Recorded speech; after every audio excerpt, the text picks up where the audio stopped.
Inotor on alustav ettevõte, mis on loodud mõned aastad tagasi. Eesmärk on olnud kasutada ja rakendada uudseid tehnoloogiaid ja innovaatilisel viisil, ka olemasolev tehnoloogiad võib olla innovaatilisel viisil. Üks viimase aja saavutusi on see, et me suudame võtta 3D-s inimese näo ja asetada selle jooksusse videosse. Üks meie lahendusi on olemas Eesti Ajaloo Muuseumis ajakapsli sees olev tarkvara.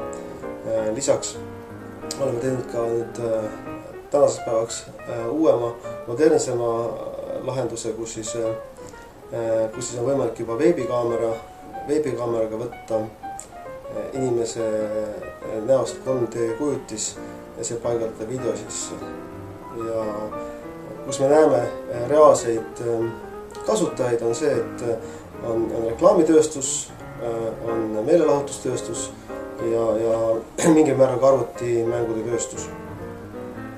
Näiteks, et reklaamitööstuses saab edukalt kasutada seda olukorras, kus te tulete kaubanduskeskusesse ja äkitselt näete ekraanil iseennast olemas erinevates rollides, mis teile võivad tunduda väga meeldivad kokkuvõttes. Näiteks sõites võib-olla tuntud automargi autoroolis.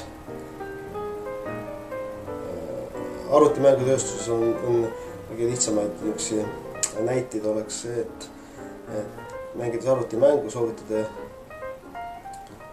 olla ise konkreetses peategelase rollis, mitte enam olla avatarina seal ja siis teil on võimalus enda nägu panna selle konkreetse mängija. Tõesti lastele meeldivad sellised toredad üllatused ja mida saab teha on see, et lapsed saab panna erinevatesse rollidesse videodes, et kas olla Batman või ämblik mees või veel mingisugune kangelane ja lastele ilmselt see meeldiks, et see oleks üks võib-olla huvitavamaid kasutuskohti, et laps saab ise ennast näha erinevates videoklipis eri rollis ja saab ka ise valikuid teha.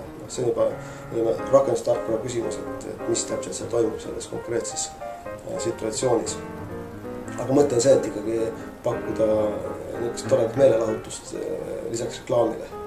Et siin peakski rõhutama seda, et selle lahenduse eesmärk ei ole mitte teha lihtsalt reklaami kuskile kellelegi, vaid ikkagi pakkuda sellist rõõmsaid hetki ja meelelukat situatsiooni koostöös siis reklaamiga. Ärimudel on võib öelda lihtne ja keeruline korraga, et lihtne reklaamitööstus on selles mõttes, et on olemas meie reklaamiagentuurid, kes kindlasti töötavad koos suurte kaubamärkidega ja nemad siis hoolitsevad selle eest, et seda konkreetset tehnoloogilist lahendust saaks kasutada erinevates reklaamikampaaniates või mingis muus vormis. Ja arvutimängudega on täpselt sama lihtne iseenesest, et on olemas arvutimängude tootjad, nendega lepingud ja nende lepingute alusel vastavalt tehakse arvutimäng, kus siis on olemas selline kena võdur, et sa saad iseennast panna sellesse konkreetsesse mängija rolli oma näoga. Võib-olla ka sõbrad ja nii edasi, et teha mäng huvitavamaks ja isikupärasemaks või siis ka personaalsemaks või ma ei tea, kas eesti keeles sõna on tegelikult hea.